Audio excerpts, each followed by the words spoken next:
Let's be real. Everyone is obsessed with Nvidia. But while everyone is fighting over the gold, I want to talk about the company selling the magic water that makes the gold possible. This is Tokyo Ohka Kogyo, or TOK. If they stopped shipping today, the global AI revolution wouldn't just slow down, it would hit a brick wall. This is the $1.5 billion secret behind your favorite LLMs. If business was a sport, TOK just had an undefeated season. We're talking $1.58 billion in sales. Their net income didn't just grow, it took a shot of espresso and surged 47%.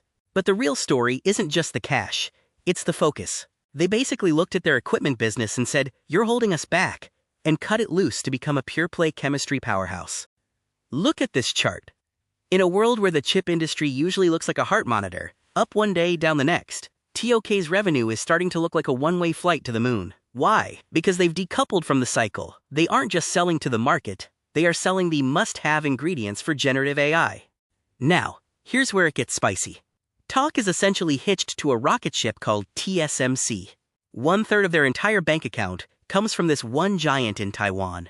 It's like being the exclusive chef for a billionaire. The tips are incredible, but if the billionaire decides to go on a diet, you're in big trouble. This is the concentration crater we need to watch. How do you fix a concentration risk? You become so good at what you do that everyone has to buy from you.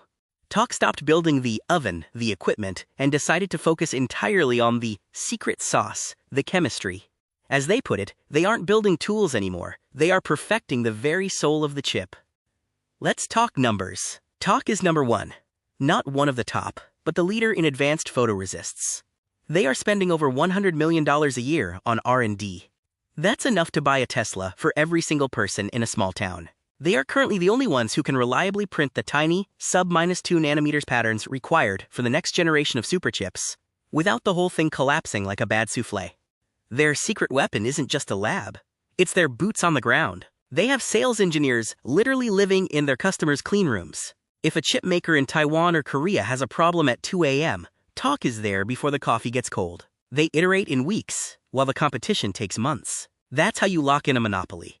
Now let's talk about the elephant in the room, geography. In the semiconductor world, where you build is just as important as what you build.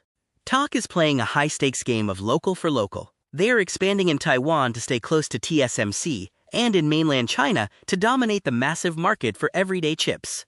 They follow UN standards and keep things neutral, but make no mistake, they are building a redundant empire. If one region hits a snag, the other keeps the lights on. The future isn't just about smaller chips, it's about smarter ones. TOK is moving into 3D packaging, basically stacking chips like Lego bricks to boost AI speed. And they're doing it while going green, ditching toxic PFAS chemicals before the regulators even come knocking.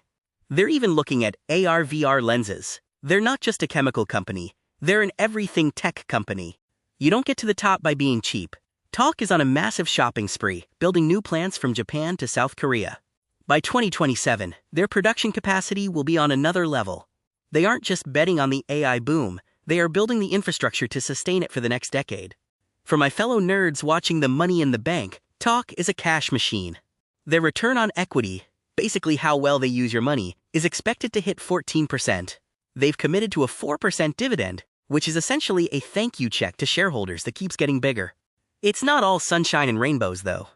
TOK has a diversity gap. Only 1 out of 10 board members is a woman. In 2026, that's a bit like still using a flip phone. To their credit, they've admitted it's a problem and have tied executive pay to fixing these ESG goals. They're modernizing the boardroom to match their modern labs. Here is the mic drop moment. Management just tore up their old 2027 goals and wrote bigger ones. They're now aiming for nearly 300 billion yen in revenue. When a conservative Japanese company raises their targets like this, it's not a guess. It's a signal that the AI demand is even crazier than we thought. So, is TOK the ultimate AI play? The data says yes, but the geopolitical risks say stay alert. If you want the full, unfiltered page report on the semiconductor supply chain, you know where to find us. Drop us a line at sales@HDINresearch.com or visit the site. And hey, if you found this insight valuable, hit that subscribe button. We've got more deep dives coming your way.